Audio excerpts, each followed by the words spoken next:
Praise the lord. ఈ రోజున ఈ షార్ట్ ను వింటున్న మీకందరికీ ఒక ప్రశ్న. మీ జీవితంలో వేటిని ఆధారము చేసుకున్నారు? ఆప్షన్ ఏ దేవుణ్ణా, ఆప్షన్ బి ధనమున.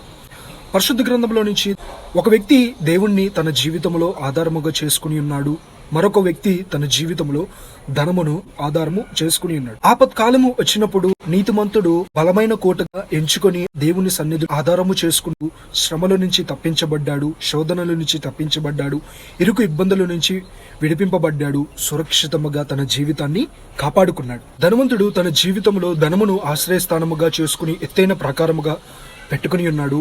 అదే నా ఆధారం అనుకున్నాడు. ఆపత్కాలములో తన ధనము కాపాడలేకపోయింది. వెంటనే తన జీవితాన్ని కోల్పోవటం అనేది జరిగి ఉన్నది.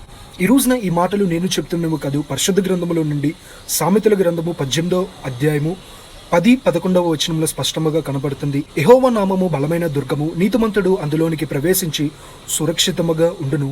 ధనవంతునికి వాని ఆస్తి ఆశ్రయ పట్టణము, అది వానికి ఎత్తైన ప్రాకారముగా కనపడదు.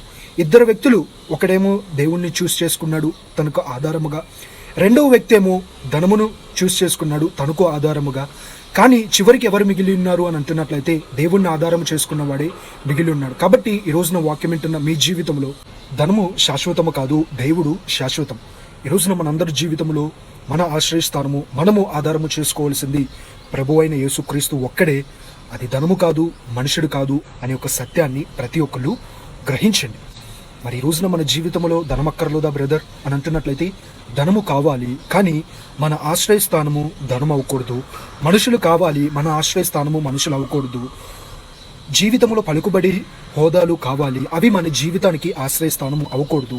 మన జీవితంలో ఏమి కలిగి ఉన్నా లేకపోయినా మన ఆశ్రయస్థానము, మన ఆధారము, మన దుర్గము ఒకటే ఉండాలి. అదే ప్రభు అయిన యేసుక్రీస్తు వారు.